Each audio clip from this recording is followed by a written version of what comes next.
नमस्कार. तर आज बघा किती कडक ऊन पडलंय आणि ह्या उन्हामध्ये ना आज मी हरभरा सोंगायला आली आहे. एकदम चैत्राच्या महिन्यासारखंच ऊन पडलंय. चैत्राच्या महिन्यामध्ये खूप कडक ऊन असतं ना, त्याचप्रमाणे ह्या महिन्यात सुद्धा खूप कडक ऊन पडलंय आणि हरभरा सोंगायचा आहे. ह्या उन्हामुळे ना हरभरा पण वाळून गेला आहे, तर तो सोंगायला आली मी. असा तिरमी-तिरमी हरभरा आहे ना सोंगावा लागतो. कारण हरभरा आहे ना थोडासा पातळ पडला आहे आणि डफळला नाही एवढा, कारण त्याला पाणी पण कमी पडलं होतं ना त्यामुळं. तर हातानेच सोंगल्या जातो तो, विळेची वगैरे काही गरज पडत नाही. तर हे बघा असे छोटे-छोटे झाडं आहे आणि थोडासा पातळ बी आहे, त्यामुळे आहे ना हरभरा उरकतो पण आहे सोंगायला. आणि एकटीच असल्यामुळे आहे ना पटपट झाला पाहिजे, त्यामुळे आहे ना पटकन सोंगून घेते. आणि आम्ही ना असे वाफे बनवले, त्यामुळं तो सोंगायला पण सोपा जातोय. तर हिकडची तिकड आहे ना, म्हणजे असे मोठे-मोठे वाफे बनवले आणि एवढा हरभरा आहे ना सोंगायचा आहे मला.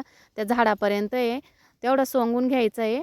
आणि इकडे आहे ना हरभऱ्याचे कडप्पा पण घालून ठेवले. जेवढे सोंगायचे झालं का, तेवढं कडप्पा घालून ठेवते. आणि हरभऱ्यामध्ये ना थोडंसं बिलईत पण आहे. ते बिलईत पण असल्यामुळे ना ते हाताला भरतं ना, त्यामुळे ना थोडंसं जपूनच सोंगावं लागतो. आणि कडक ऊन असल्यामुळे ना मी स्कार्फ काय बांधला नाही आहे. स्कार्फ जर बांधला ना, तर खूप गरम होतं. त्यामुळं काही बांधला नाही, ते असंच डोक्यावर घेतला. तर त्यामुळं पण काही एवढं ऊन लागत नाही. तर बघा असा हरभरा आहे एवढा. आणि इकडं जेवढा सोंगला आहे ना, तेवढ्या याला आहे ना कडप्प घालून ठेवले छोटे-छोटे. म्हणजे उचलायला पण बरे जातात ना त्यामुळं. एकटी असल्यामुळे ना काम पण उरकत नाही. पण कसं आहे, शेतकऱ्याचे कामं असे भरपूर असतात ना, बायका पण भेटत नाही मजुरीनी. त्यामुळे ना मग आपलेच कामं आपल्यालाच करावं लागतात. म्हणून आज आहे ना हरभरा मनावरच घेतला आणि सोंगूनच काढू म्हटलं आज पूर्ण. तर चला आता आहे ना पटपट हरभरा सोंगून घेते आणि किती सोंगला ना ते परत मग तुम्हाला दाखवते. तर बघा पूर्ण हरभरा आहे ना माझा सोंगून झाला, कडप्पे पण घालून झाले.